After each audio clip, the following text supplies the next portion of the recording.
ଜିହିଜିକଲ ଅଧ୍ୟାୟ 26।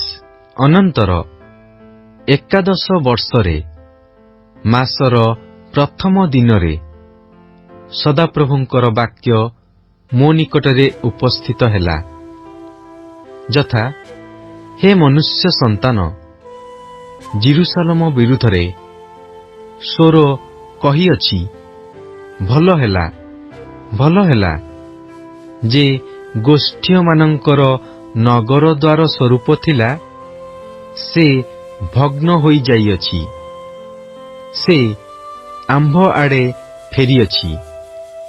ସେ ଏବେ ଶୂନ୍ୟ ହେବାରୁ ଆମ୍ଭେ ପରିପୂର୍ଣ୍ଣ ହେବା।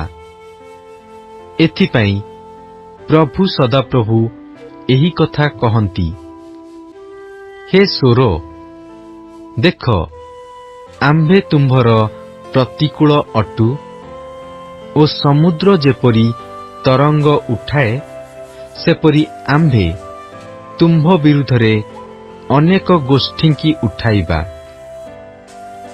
ତହିଁରେ ସେମାନେ ସ୍ୱରର ପ୍ରାଚୀର ନଷ୍ଟ କରିବେ ଓ ତାହାର ଦୁର୍ଗ ସବୁ ଭାଙ୍ଗି ପକାଇବେ। ଆମ୍ଭେ ମଧ୍ୟ ତାହାର ଧୂଳି ସବୁ ଚାଞ୍ଛି ପକାଇ ତାହାକୁ ଶୁଷ୍କ ଶୈଳ କରିବା। ସେ ସମୁଦ୍ର ମଧ୍ୟରେ ଜାଲ ପ୍ରସାରିବାର ସ୍ଥାନ ହେବ। କାରଣ ପ୍ରଭୁ ସଦାପ୍ରଭୁ କହନ୍ତି, ଆମ୍ଭେ ଏହା କହିଅଛୁ, ଆଉ ସେ ଗୋଷ୍ଠୀୟମାନଙ୍କ ପ୍ରତି ଲୁଟ୍ ଦ୍ରବ୍ୟ ସ୍ୱରୂପ ହେବ। ପୁଣି କ୍ଷେତ୍ରସ୍ଥିତ ତାହାର କନ୍ୟାଗଣ ଖଡ୍ଗରେ ହତ ହେବେ। ତହିଁରେ ଆମ୍ଭେ ଯେ ସଦାପ୍ରଭୁ ଅଟୁ, ଏହା ସେମାନେ ଜାଣିବେ। କାରଣ ପ୍ରଭୁ ସଦାପ୍ରଭୁ ଏହି କଥା କହନ୍ତି, ଦେଖ, ଆମ୍ଭେ ଉତ୍ତର ଦିଗରୁ ଅଶ୍ୱ, ରଥ, ଅଶ୍ୱାରୋହୀଗଣ ଓ ସମାଜ ଓ ଅନେକ ଲୋକ ସହିତ ରାଜାଧିରାଜ ବାବିଲର ରାଜା ନବୁଖଦ୍ନେସ୍ସରକୁ ସ୍ୱର ବିରୁଦ୍ଧରେ ଆଣିବା। ସେ କ୍ଷେତ୍ରସ୍ଥିତ ତୁମ୍ଭର କନ୍ୟାଗଣକୁ ଖଡ୍ଗରେ ବଧ କରିବ। ଆଉ ସେ ତୁମ୍ଭ ବିରୁଦ୍ଧରେ ଦୁର୍ଗ ନିର୍ମାଣ କରିବ ଓ ତୁମ୍ଭ ବିରୁଦ୍ଧରେ ବନ୍ଧ ବାନ୍ଧିବ ଓ ତୁମ୍ଭ ବିରୁଦ୍ଧରେ ଢାଲ ଉଠାଇବ। ପୁଣି ସେ ତୁମ୍ଭ ପ୍ରାଚୀରରେ ଦୁର୍ଗଭେଦକ ଯନ୍ତ୍ର ସ୍ଥାପନ କରିବ ଓ ତାହାର ଅସ୍ତ୍ରଶସ୍ତ୍ର ଦ୍ୱାରା ସେ ତୁମ୍ଭର ଗଡ଼ ସବୁ ଭାଙ୍ଗି ପକାଇବ। ତାହାର ଅଶ୍ୱଗଣର ବାହୁଲ୍ୟ ହେତୁରୁ ସେମାନଙ୍କର ଧୂଳି ତୁମ୍ଭକୁ ଆଚ୍ଛାଦନ କରିବ। ଲୋକେ ଭଗ୍ନ ପ୍ରାଚୀର ବିଶିଷ୍ଟ ନଗରରେ ପ୍ରବେଶ କଲା ପରି, ଯେତେବେଳେ ସେ ତୁମ୍ଭ ନଗର ଦ୍ୱାରରେ ପ୍ରବେଶ କରିବ, ସେତେବେଳେ ଅଶ୍ୱାରୋହୀଗଣର ସକଟର ଓ ରଥସମୂହର ଶବ୍ଦରେ ତୁମ୍ଭର ପ୍ରାଚୀର ସବୁ କମ୍ପି ଉଠିବ। ସେ ଆପଣା ଅଶ୍ୱଗଣର ଖୁରାରେ ତୁମ୍ଭର ସଡ଼କ ସବୁ ଦଳି ପକାଇବ। ସେ ତୁମ୍ଭ ଲୋକମାନଙ୍କୁ ଖଡ୍ଗରେ ବଧ କରିବ ଓ ତୁମ୍ଭର ପରାକ୍ରମ ସୂଚକ ସ୍ତମ୍ଭ ସକଳ ଭୂମିସାତ୍ କରିବ। ପୁଣି ସେମାନେ ତୁମ୍ଭ ସମ୍ପତ୍ତି ସବୁ ଲୁଟି ନେବେ ଓ ତୁମ୍ଭର ବାଣିଜ୍ୟ ଦ୍ରବ୍ୟ ହରଣ କରିବେ। ଆଉ ସେମାନେ ତୁମ୍ଭର ପ୍ରାଚୀର ଭାଙ୍ଗି ପକାଇବେ ଓ ତୁମ୍ଭର ମନୋରମ ଗୃହ ସବୁ ଧ୍ୱଂସ କରିବେ। ଆଉ ସେମାନେ ତୁମ୍ଭର ପ୍ରସ୍ତର, କାଷ୍ଠ ଓ ଧୂଳି ସବୁ ଜଳରେ ନିକ୍ଷେପ କରିବେ। ପୁଣି ଆମ୍ଭେ ତୁମ୍ଭର ଗାୟନ ଶବ୍ଦ ନିବୃତ୍ତ କରାଇବା ଓ ତୁମ୍ଭ ବୀଣାର ଧ୍ୱନି ଆଉ ଶୁଣାଯିବ ନାହିଁ। ପୁଣି ଆମ୍ଭେ ତୁମ୍ଭକୁ ଶୁଷ୍କ ଶୈଳ କରିବା। ତୁମ୍ଭେ ଜାଲ ପ୍ରସାରିବାର ସ୍ଥାନ ହେବ। ତୁମ୍ଭେ ଆଉ ନିର୍ମିତ ନୋହିବ, କାରଣ ଆମ୍ଭେ ସଦାପ୍ରଭୁ ଏହା କହିଅଛୁ। ଏହା ପ୍ରଭୁ ସଦାପ୍ରଭୁ କହନ୍ତି। ପ୍ରଭୁ ସଦାପ୍ରଭୁ ସ୍ୱରକୁ ଏହି କଥା କହନ୍ତି, ଯେତେବେଳେ ତୁମ୍ଭ ମଧ୍ୟରେ ଆହତ ଲୋକମାନେ କାତରୋକ୍ତି କରିବେ ଓ ସଂହାର ହେବ, ତୁମ୍ଭର ସେହି ପତନ ସମୟର ଶବ୍ଦରେ କି ଦ୍ୱୀପସମୂହ କମ୍ପିବେ ନାହିଁ? ସେତେବେଳେ ସମୁଦ୍ରର ଅଧିପତି ସକଳ ଆପଣା ଆପଣା ସିଂହାସନରୁ ଓହ୍ଲାଇବେ ଓ ଆପଣା ଆପଣା ଚୋଗା ତ୍ୟାଗ କରି ଶିଳ୍ପକର୍ମର ବସ୍ତ୍ର ଫିଟାଇ ପକାଇବେ। ସେମାନେ ତ୍ରାସରୂପ ବସ୍ତ୍ର ପରିଧାନ କରିବେ। ସେମାନେ ଭୂମିରେ ବସିବେ ଓ ଅନୁକ୍ଷଣ ତ୍ରାସଯୁକ୍ତ ହେବେ ଓ ତୁମ୍ଭ ବିଷୟରେ ବିସ୍ମିତ ହେବେ। ପୁଣି ସେମାନେ ତୁମ୍ଭ ବିଷୟରେ ବିଳାପ କରି ତୁମ୍ଭକୁ କହିବେ, ହେ ସମୁଦ୍ର, ବ୍ୟବସାୟୀମାନଙ୍କର ନିବାସ ଭୂମି, ପ୍ରସିଦ୍ଧ ନଗରୀ, ତୁମ୍ଭେ କିପରି ବିନଷ୍ଟ ହୋଇଅଛ? ସେ ତ ସମୁଦ୍ରରେ ପରାକ୍ରାନ୍ତ ଥିଲା। ସେ ଓ ତାହାର ନିବାସୀଗଣ ସେଠାରେ ଗତାୟାତକାରୀ ସମସ୍ତଙ୍କ ପ୍ରତି ଭୟଜନକ ଥିଲେ। ଏବେ ତୁମ୍ଭର ପତନ ଦିନରେ ଦ୍ୱୀପସମୂହ କମ୍ପମାନ ହେବେ। ହଁ, ତୁମ୍ଭ ପ୍ରସ୍ଥାନରେ ସମୁଦ୍ରବର୍ତ୍ତୀ ଦ୍ୱୀପ ସବୁ ବିହୋଳ ହେବେ।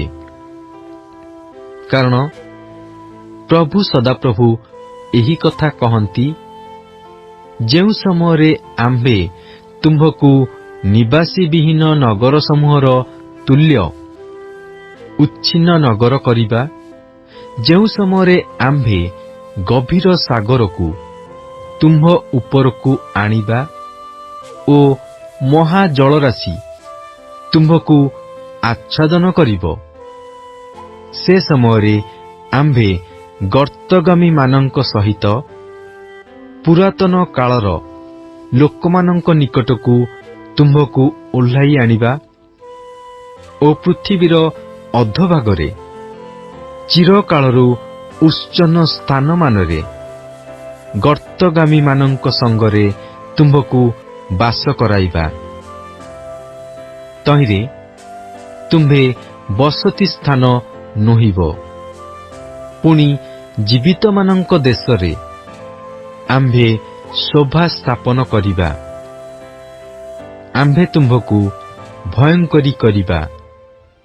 ତୁମ୍ଭେ ଆଉ ନଥିବ।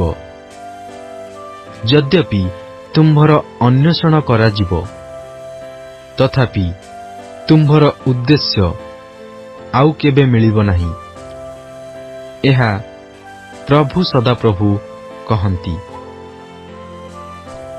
ଯେହିଜିକଲ ଅଧ୍ୟାୟ 27।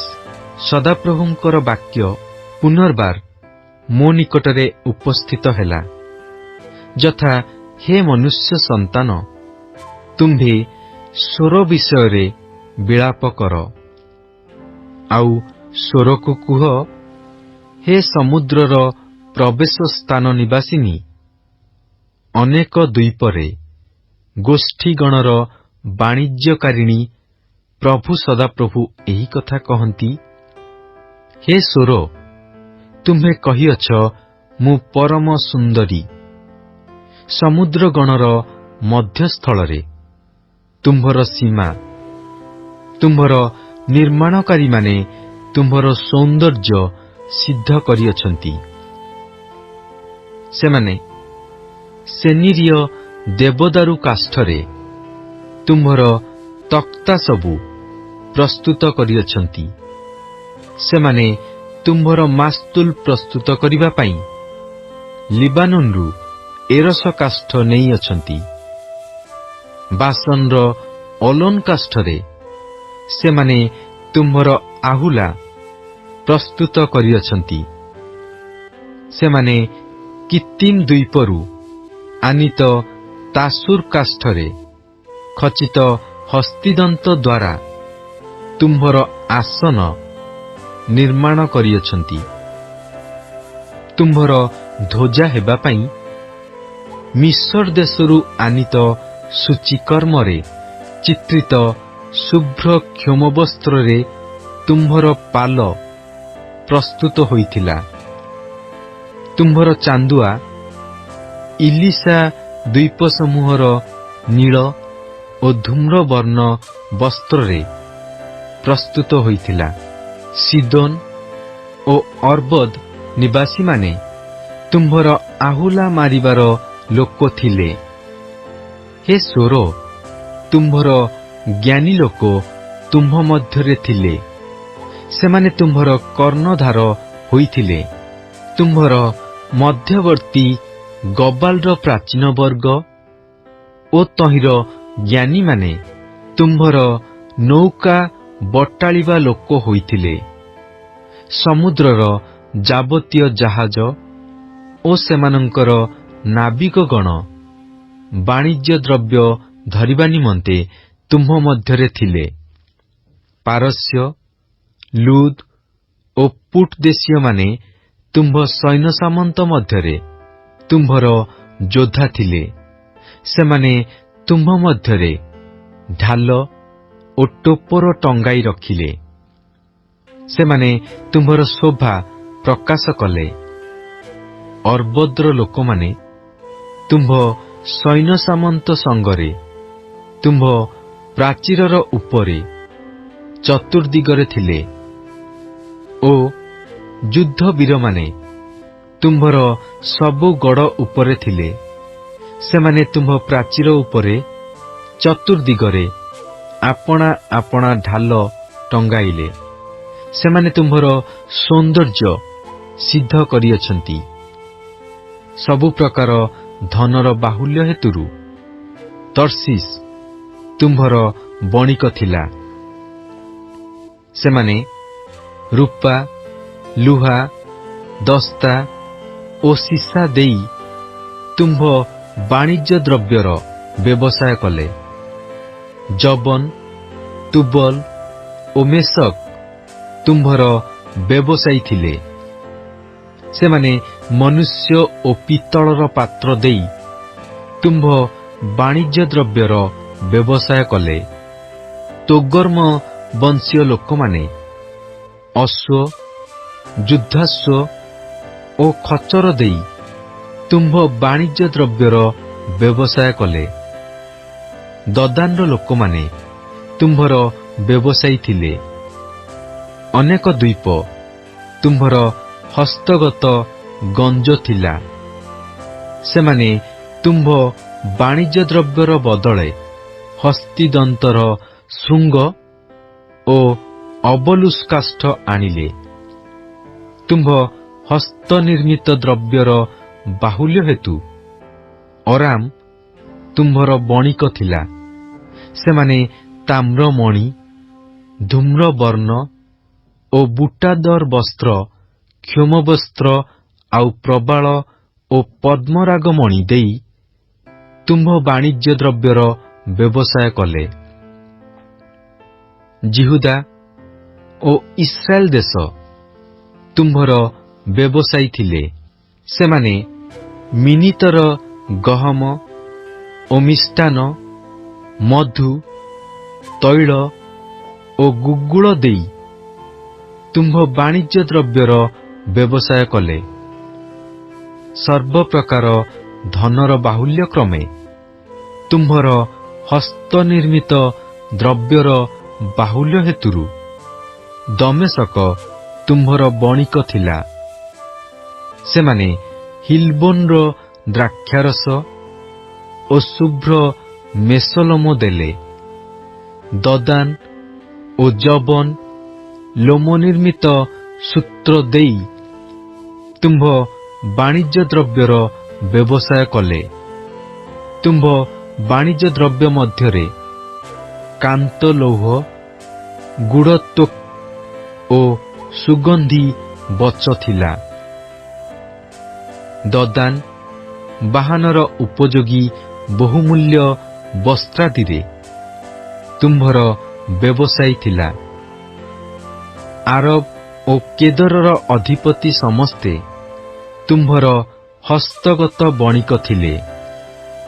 ମେଷ ଶାବକ, ମେଷ ଓ ଛାଗ ଏ ସକଳ ବିଷୟରେ ସେମାନେ ତୁମ୍ଭର ବଣିକ ଥିଲେ। ଶିବାର ଓ ରୟମାର ବ୍ୟବସାୟୀମାନେ ତୁମ୍ଭର ବ୍ୟବସାୟୀ ଥିଲେ। ସେମାନେ ସର୍ବପ୍ରକାର ଶ୍ରେଷ୍ଠ ଗନ୍ଧଦ୍ରବ୍ୟ ଓ ସର୍ବପ୍ରକାର ବହୁମୂଲ୍ୟ ପ୍ରସ୍ତର ଆଉ ସୁବର୍ଣ୍ଣ ଦେଇ ତୁମ୍ଭ ବାଣିଜ୍ୟ ଦ୍ରବ୍ୟର ବ୍ୟବସାୟ କଲେ। ହାରଣ ଓ କନି ଓ ଏଦନ ଶିବାର ଏହି ବ୍ୟବସାୟୀମାନେ ପୁଣି ଅସୁର ଓ କିଲମଦ ତୁମ୍ଭର ବ୍ୟବସାୟୀ ଥିଲେ। ଏମାନେ ବାଣିଜ୍ୟ ଦ୍ରବ୍ୟ ମଧ୍ୟରେ ଉତ୍କୃଷ୍ଟ ନାନା ଦ୍ରବ୍ୟ, ନୀଳବର୍ଣ୍ଣ ଓ ବୁଟାଦାର ଆବରଣୀୟ ବସ୍ତ୍ର ଓ ବହୁମୂଲ୍ୟ ବସ୍ତ୍ର, ରଜୁରେ ବନ୍ଧା ଏରସ କାଷ୍ଠ ନିର୍ମିତ ସିନ୍ଦୁକରେ ତୁମ୍ଭର ବ୍ୟବସାୟୀ ଥିଲେ। ତର୍ଷିସ୍ର ଜାହାଜ ସକଳ ତୁମ୍ଭର ବ୍ୟବସାୟକାରୀ ପଥିକ ସ୍ୱରୂପ ଥିଲେ। ପୁଣି ତୁମ୍ଭେ ପରିପୂର୍ଣ୍ଣା ଓ ସମୁଦ୍ରର ମଧ୍ୟସ୍ଥଳରେ ଅତିଶୟ ପ୍ରତାପାନ୍ୱିତା ଥିଲ। ତୁମ୍ଭର ନାବିକମାନେ ତୁମ୍ଭକୁ ଗଭୀର ଜଳ ମଧ୍ୟକୁ ଆଣିଅଛନ୍ତି। ପୂର୍ବୀୟ ବାୟୁ ସମୁଦ୍ରମାନଙ୍କ ମଧ୍ୟସ୍ଥଳରେ ତୁମ୍ଭକୁ ଭାଙ୍ଗି ପକାଇଅଛି। ତୁମ୍ଭର ଧନ ଓ ତୁମ୍ଭର ବାଣିଜ୍ୟ ଦ୍ରବ୍ୟ, ତୁମ୍ଭର ବାଣିଜ୍ୟ, ତୁମ୍ଭର ନାବିକଗଣ ଓ ତୁମ୍ଭର କର୍ଣ୍ଣଧାରମାନେ, ତୁମ୍ଭର ଛିଦ୍ର ବଟାଳିବା ଲୋକମାନେ ଓ ତୁମ୍ଭର ବାଣିଜ୍ୟ ଦ୍ରବ୍ୟ ଧରିବା ଲୋକମାନେ, ଆଉ ତୁମ୍ଭର ମଧ୍ୟବର୍ତ୍ତୀ ଯୋଦ୍ଧା ସମସ୍ତେ, ତୁମ୍ଭର ମଧ୍ୟବର୍ତ୍ତୀ ସମସ୍ତ ସମାଜ ସହିତ ତୁମ୍ଭର ପତନ ଦିନ ସମୁଦ୍ରମାନଙ୍କ ମଧ୍ୟସ୍ଥଳରେ ପତିତ ହେବେ। ତୁମ୍ଭ କର୍ଣ୍ଣଧାର ଗଣର କ୍ରନ୍ଦନ ଶବ୍ଦରେ ଉପନଗର ସମୂହ କମ୍ପିତ ହେବେ। ପୁଣି ଆହୁଲା ଧରିବା ସମସ୍ତ ଲୋକ, ନାବିକମାନେ ଓ ସମୁଦ୍ରସ୍ଥ କର୍ଣ୍ଣଧାର ସମସ୍ତେ ଆପଣା ଆପଣା ଜାହାଜରୁ ଓହ୍ଲାଇ ଆସି ସ୍ଥଳରେ ଠିଆ ହେବେ। ପୁଣି ତୁମ୍ଭ ଉଦ୍ଦେଶ୍ୟରେ ଆପଣାମାନଙ୍କ ଶବ୍ଦ ଶୁଣାଇ ଅତିଶୟ କ୍ରନ୍ଦନ କରିବେ ଓ ସେମାନେ ଆପଣା ଆପଣା ମସ୍ତକରେ ଧୂଳି ପକାଇ ଭସ୍ମରେ ଗଡ଼ିବେ। ଆଉ ସେମାନେ ତୁମ୍ଭ ସକାଶୁ ମସ୍ତକ ମୁଣ୍ଡନ କରି କଟି ଦେଶରେ ଚଟ ବାନ୍ଧିବେ। ଆଉ ତୁମ୍ଭ ସକାଶୁ ପ୍ରାଣର ବିକଳତାରେ ରୋଦନ କରି ଅତିଶୟ ବିଳାପ କରିବେ।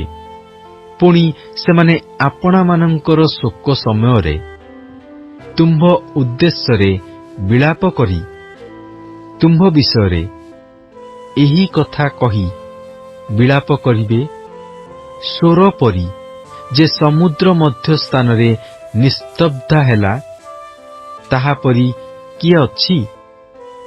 ଯେତେବେଳେ ତୁମ୍ଭର ବାଣିଜ୍ୟ ଦ୍ରବ୍ୟ ସବୁ ସମୁଦ୍ରମାନଙ୍କ ମଧ୍ୟରୁ ବାହାରିଗଲା, ସେତେବେଳେ ତୁମ୍ଭେ ଅନେକ ଗୋଷ୍ଠୀଙ୍କୁ ପରିପୂର୍ଣ୍ଣ କଲ। ତୁମ୍ଭେ ଆପଣା ଧନ ଓ ବାଣିଜ୍ୟ ଦ୍ରବ୍ୟର ବାହୁଲ୍ୟରେ ପୃଥିବୀର ରାଜଗଣକୁ ଧନୀ କଲ। ତୁମ୍ଭେ ସମୁଦ୍ର ଦ୍ୱାରା ଗଭୀର ଜଳରାଶିରେ ଭଗ୍ନ ହେବା ସମୟରେ ତୁମ୍ଭର ବାଣିଜ୍ୟ ଦ୍ରବ୍ୟ ଓ ତୁମ୍ଭର ସମସ୍ତ ସମାଜ ତୁମ୍ଭ ମଧ୍ୟରେ ପତିତ ହେଲେ। ଦ୍ୱୀପ ସମୂହର ନିବାସୀ ସମସ୍ତେ ତୁମ୍ଭ ବିଷୟରେ ବିସ୍ମିତ ହୋଇଅଛନ୍ତି ଓ ସେମାନଙ୍କର ରାଜଗଣ ଅତ୍ୟନ୍ତ ଭୀତ ହୋଇଅଛନ୍ତି ଓ ସେମାନଙ୍କର ବଦନ ବିଷର୍ଣ୍ଣ ହୋଇଅଛି। ଗୋଷ୍ଠୀଗଣର ମଧ୍ୟବର୍ତ୍ତୀ ବଣିକମାନେ ତୁମ୍ଭ ଉଦ୍ଦେଶ୍ୟରେ ଶିସ୍ ଶବ୍ଦ କରନ୍ତି। ତୁମ୍ଭେ ଭୟଙ୍କର ହୋଇଅଛ, ପୁଣି ତୁମ୍ଭେ ଆଉ କେବେ ସ୍ଥାପିତ ହେବ ନାହିଁ। ଜିହିଜିକଲ ଅଧ୍ୟାୟ 28। ସଦାପ୍ରଭୁଙ୍କର ବାକ୍ୟ ପୁନର୍ବାର ମୋ ନିକଟରେ ଉପସ୍ଥିତ ହେଲା, ଯଥା, ହେ ମନୁଷ୍ୟ ସନ୍ତାନ, ତୁମ୍ଭେ ସ୍ୱରର ଅଧିପତିକୁ କୁହ, ପ୍ରଭୁ ସଦାପ୍ରଭୁ ଏହି କଥା କହନ୍ତି, ତୁମ୍ଭର ଚିତ୍ତ ଗର୍ବିତ ହୋଇଅଛି ଓ ତୁମ୍ଭେ କହିଅଛ, ମୁଁ ଈଶ୍ୱର ଅଟେ। ମୁଁ ସମୁଦ୍ରମାନଙ୍କ ମଧ୍ୟସ୍ଥାନରେ ଈଶ୍ୱରଙ୍କ ଆସନରେ ବସିଅଛି। ମାତ୍ର ତୁମ୍ଭେ ଆପଣା ଚିତ୍ତକୁ ଈଶ୍ୱରଙ୍କ ଚିତ୍ତତୁଲ୍ୟ ବୋଲି ମଣିଲେ ହେଁ ତୁମ୍ଭେ ତ ଈଶ୍ୱର ନୁହଁ, ମନୁଷ୍ୟ ମାତ୍ର ଅଟ। ଦେଖ, ତୁମ୍ଭେ ଦାନିଏଲ ଅପେକ୍ଷା ଜ୍ଞାନୀ। କୌଣସି ନିଗୂଢ଼ କଥା ଲୋକମାନେ ତୁମ୍ଭଠାରୁ ଗୋପନ କରି ନ ପାରନ୍ତି। ତୁମ୍ଭେ ଆପଣା ଜ୍ଞାନ ଦ୍ୱାରା ଓ ଆପଣା ବୁଦ୍ଧି ଦ୍ୱାରା ଧନ ପ୍ରାପ୍ତ ହୋଇଅଛ ଓ ଆପଣା ଭଣ୍ଡାରରେ ସୁନା ରୂପା ସଞ୍ଚୟ କରିଅଛ।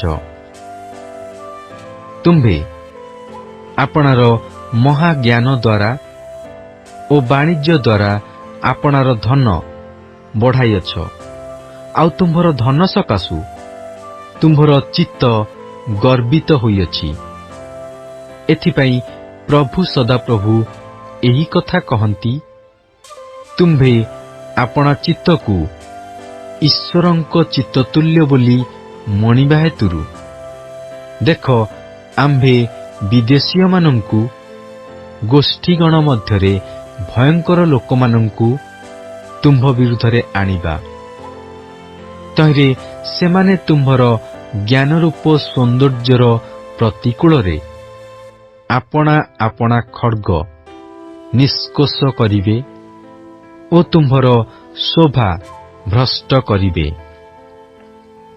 ସେମାନେ ତୁମ୍ଭକୁ ଗର୍ତ୍ତକୁ ଓହ୍ଲାଇ ଆଣିବେ ଓ ତୁମ୍ଭେ ସମୁଦ୍ରମାନଙ୍କର ମଧ୍ୟସ୍ଥାନରେ ହତ ଲୋକମାନଙ୍କ ମୃତ୍ୟୁତୁଲ୍ୟ ମୃତ୍ୟୁ ଭୋଗ କରିବ।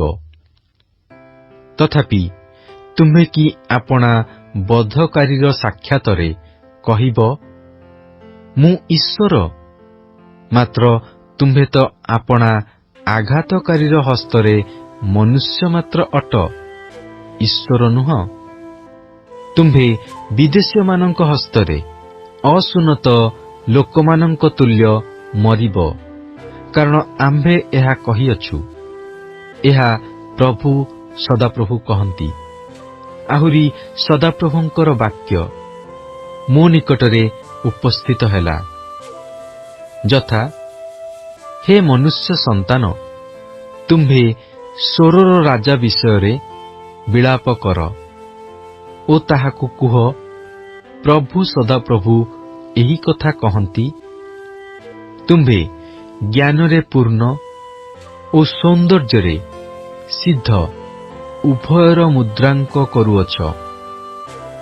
ତୁମ୍ଭେ ପରମେଶ୍ୱରଙ୍କ ଉଦ୍ୟାନ ଏଦନରେ ଥିଲ। ଚୁଣି, ପିତ୍ତମଣି ଓ ହୀରକ, ବୈଦୁର୍ଯ୍ୟମଣି, ଗୋମେଦକ ଓ ସୂର୍ଯ୍ୟକାନ୍ତ, ନୀଳକାନ୍ତ, ପଦ୍ମରାଗ ଓ ମରକତ ଆଦି ଯାବତୀୟ ବହୁମୂଲ୍ୟ ପ୍ରସ୍ତର ଓ ସୁବର୍ଣ୍ଣ ତୁମ୍ଭର ଆଚ୍ଛାଦନ ଥିଲା। ତୁମ୍ଭର ତବଲ ଓ ବଂଶୀର ଶିଳ୍ପକାର୍ଯ୍ୟ ତୁମ୍ଭ ମଧ୍ୟରେ ଥିଲା।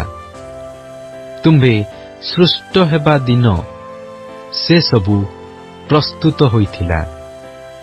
ତୁମ୍ଭେ ଆଚ୍ଛାଦନକାରୀ ଅଭିଷିକ୍ତ କିରୁବ ଥିଲ। ପୁଣି ଆମ୍ଭେ ତୁମ୍ଭକୁ ସ୍ଥାପନ କଲୁ। ତହିଁରେ ତୁମ୍ଭେ ପରମେଶ୍ୱରଙ୍କ ପବିତ୍ର ପର୍ବତ ଉପରେ ଥିଲ। ତୁମ୍ଭେ ଅଗ୍ନିମୟ ପ୍ରସ୍ତର ସକଳର ମଧ୍ୟରେ ଗମନାଗମନ କଲ। ତୁମ୍ଭ ମଧ୍ୟରେ ଅଧର୍ମ ଦେଖାଯିବା ପର୍ଯ୍ୟନ୍ତ ତୁମ୍ଭେ ଆପଣା ସୃଷ୍ଟି ଦିନଠାରୁ ଆପଣା ଆଚରଣରେ ସିଦ୍ଧ ଥିଲ। ତୁମ୍ଭ ବାଣିଜ୍ୟର ବାହୁଲ୍ୟରେ ସେମାନେ ତୁମ୍ଭ ଅଭ୍ୟନ୍ତର ଦୌରାତ୍ମ୍ୟରେ ପରିପୂର୍ଣ୍ଣ କଲେ। ଆଉ ତୁମ୍ଭେ ପାପ କରିଅଛ, ଏଥିପାଇଁ ଆମ୍ଭେ ଅଶୁଚି ବସ୍ତୁ ତୁଲ୍ୟ ତୁମ୍ଭକୁ ପରମେଶ୍ୱରଙ୍କ ପର୍ବତରୁ ପକାଇ ଦେଇଅଛୁ। ଆଉ ହେ ଆଚ୍ଛାଦନକାରୀ କିରୁବ, ଅଗ୍ନିମୟ ପ୍ରସ୍ତର ସକଳର ମଧ୍ୟରୁ ଆମ୍ଭେ ତୁମ୍ଭକୁ ବିନାଶ କରିଅଛୁ। ତୁମ୍ଭର ସୌନ୍ଦର୍ଯ୍ୟ ହେତୁରୁ ତୁମ୍ଭର ଚିତ୍ତ ଗର୍ବିତ ହୋଇଅଛି। ତୁମ୍ଭେ ଆପଣାର ଶୋଭା ସକାଶୁ ନିଜ ଜ୍ଞାନ ଭ୍ରଷ୍ଟ କରିଅଛ। ଆମ୍ଭେ ତୁମ୍ଭକୁ ଭୂମିରେ ନିକ୍ଷେପ କରିଅଛୁ। ରାଜାମାନେ ଯେପରି ତୁମ୍ଭକୁ ଦେଖିବେ, ଏଥିପାଇଁ ଆମ୍ଭେ ସେମାନଙ୍କ ସମ୍ମୁଖରେ ତୁମ୍ଭକୁ ରଖିଅଛୁ। ତୁମ୍ଭେ ଆପଣାର ଅଧର୍ମର ବାହୁଲ୍ୟରେ ନିଜ ବାଣିଜ୍ୟ ବିଷୟକ ଅନ୍ୟାୟ ଦ୍ୱାରା ଆପଣାର ପବିତ୍ର ସ୍ଥାନ ସକଳ ଅପବିତ୍ର କରିଅଛ। ଏଥିପାଇଁ ଆମ୍ଭେ ତୁମ୍ଭ ମଧ୍ୟରୁ ଅଗ୍ନି ବାହାର କରି ଆଣିଅଛୁ, ତାହା ତୁମ୍ଭକୁ ଗ୍ରାସ କରିଅଛି। ପୁଣି ଆମ୍ଭେ ତୁମ୍ଭକୁ ଦର୍ଶନକାରୀ ସକଳର ସାକ୍ଷାତରେ ଭୂମିରେ ଭସ୍ମ କରିଅଛୁ। ଗୋଷ୍ଠୀଗଣ ମଧ୍ୟରେ ଯେଉଁମାନେ ତୁମ୍ଭକୁ ଜାଣନ୍ତି, ସେ ସମସ୍ତେ ତୁମ୍ଭ ବିଷୟରେ ବିସ୍ମୟାପନ୍ନ ହେବେ। ତୁମ୍ଭେ ଭୟଙ୍କର ହୋଇଅଛ ଓ ତୁମ୍ଭେ ଆଉ କେବେ ନଥିବ। ଅନନ୍ତର ସଦାପ୍ରଭୁଙ୍କର ଏହି ବାକ୍ୟ ମୋ ନିକଟରେ ଉପସ୍ଥିତ ହେଲା। ହେ ମନୁଷ୍ୟ ସନ୍ତାନ, ତୁମ୍ଭେ ସିଦୋନ ଆଡ଼େ ଆପଣା ମୁଖ ରଖି ତାହା ବିରୁଦ୍ଧରେ ଭବିଷ୍ୟତ୍ ବାକ୍ୟ ପ୍ରଚାର କର। ଆଉ କୁହ, ପ୍ରଭୁ ସଦାପ୍ରଭୁ ଏହି କଥା କହନ୍ତି, ହେ ସିଦୋନ, ଦେଖ, ଆମ୍ଭେ ତୁମ୍ଭର ପ୍ରତିକୂଳ ଅଟୁ। ପୁଣି ଆମ୍ଭେ ତୁମ୍ଭ ମଧ୍ୟରେ ଗୌରବାନ୍ୱିତ ହେବା। ପୁଣି ଆମ୍ଭେ ଯେତେବେଳେ ନଗର ମଧ୍ୟରେ ଦଣ୍ଡାଜ୍ଞା ସଫଳ କରିବା ଓ ତହିଁ ମଧ୍ୟରେ ପବିତ୍ର ରୂପେ ପ୍ରତିଷ୍ଠିତ ହେବା, ସେତେବେଳେ ଆମ୍ଭେ ଯେ ସଦାପ୍ରଭୁ ଅଟୁ, ଏହା ଲୋକମାନେ ଜାଣିବେ। କାରଣ ଆମ୍ଭେ ନଗର ମଧ୍ୟକୁ ମହାମାରୀ ଓ ତାହାର ସମସ୍ତ ଛକକୁ ରକ୍ତ ପଠାଇବା। ପୁଣି ତାହାର ଚତୁର୍ଦିଗସ୍ଥିତ ଖଡ୍ଗ ଦ୍ୱାରା ଆହତ ଲୋକମାନେ ତାହା ମଧ୍ୟରେ ପତିତ ହେବେ। ତହିଁରେ ଆମ୍ଭେ ଯେ ସଦାପ୍ରଭୁ ଅଟୁ, ଏହା ଲୋକମାନେ ଜାଣିବେ। ପୁଣି ଇସ୍ରାଏଲ ବଂଶର ଚତୁର୍ଦିଗସ୍ଥିତ ଯେଉଁ ଲୋକମାନେ ସେମାନଙ୍କୁ ଅବଜ୍ଞା କଲେ, ସେମାନଙ୍କ ମଧ୍ୟରୁ କୌଣସି ଲୋକ ସେମାନଙ୍କର ଶୂଳଜନକ କାନକୋଳି କଣ୍ଟା ଅଥବା ବ୍ୟଥାଦାୟକ କଣ୍ଟକ ଆଉ ନୋହିବ। ତହିଁରେ ଆମ୍ଭେ ଯେ ପ୍ରଭୁ ସଦାପ୍ରଭୁ ଅଟୁ, ଏହା ସେମାନେ ଜାଣିବେ।